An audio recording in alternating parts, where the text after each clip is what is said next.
Hello students, स्वागत है बेटा आपका एनसीईआरटी इन्फो बाइट्स के अगले वीडियो सेक्शन में। आज आपको क्लास 11th एनसीईआरटी का एक ट्रिकी बट बहुत इंपॉर्टेंट टॉपिक डिस्कस करने जा रहा हूं, जो टॉपिक है life cycle of bryophytes.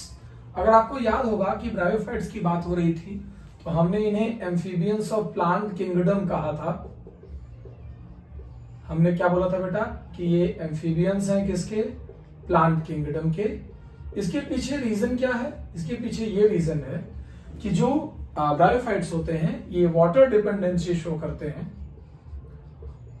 Fertilisation के लिए, water dependency for fertilization, because इनका जो मेल गैमीट है जिसे एंथरोजोइड कहा जाता है वो वाटर फिल्म पर तैरते हुए फीमेल गैमीट तक जाता है।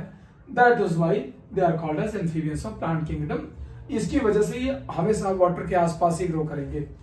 जब हम लाइफ साइकिल की बात करते हैं तो दो स्टेजेस की बात करते हैं, एक गैमेटोफाइट और दूसरी स्पोरोफाइट। जो स्टेज गैमेटोफाइट है जो कि हैप्लॉइड है और एक दूसरी स्टेज स्पोरोफाइट है जो कि डिप्लॉइड है, इन्हीं दोनों की कहानी है इसकी पूरी की पूरी लाइफ साइकिल। ध्यान रहे कि गैमेटोफाइट हमेशा डोमिनेंट और मोर अबंडेंट रहता है, जबकि स्पोरोफाइट हमेशा रिड्यूस्ड रहता है इन केस ऑफ ब्रायोफाइट्स। तो मैं लाइफ साइकिल की शुरुआत अगर करूंगा तो सबसे पहले मैं गैमेटोफाइट से शुरू करूंगा और आपसे मैं बोलूंगा कि गैमेटोफाइट में दो तरह के सेक्स ऑर्गन्स निकल आते हैं बेटा। एक का नाम है एंथेरिडियोफोर, यानी ये मेल ब्रांच कहलाती है, and the second is named as archegoniophore, इसे आप फीमेल ब्रांच कहेंगे।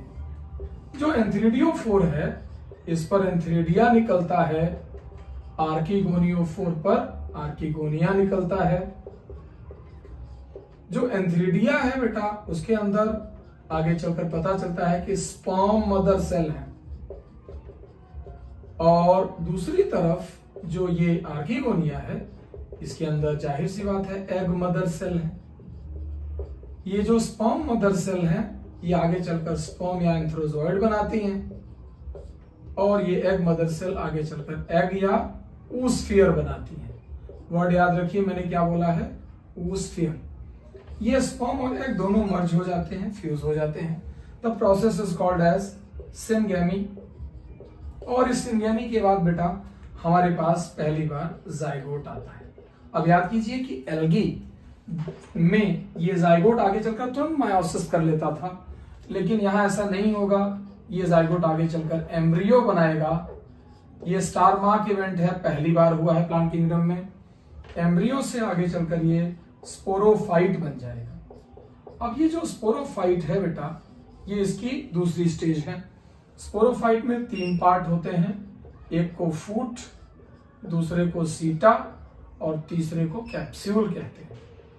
इसी कैप्सूल के अंदर बेटा एक स्पोर मदर सेल रहती है। वहां देखिए स्पर्म मदर सेल बोला था, यहां पर मैं बोल रहा हूं कि स्पोर मदर सेल रहती है। ये स्पोर मदर सेल मायोसिस कर देती है और पहली बार हमारे पास स्पोर आ जाता है। ये स्पोर अगेन हैप्लॉइड हो गया क्योंकि यहां मायोसिस हुई।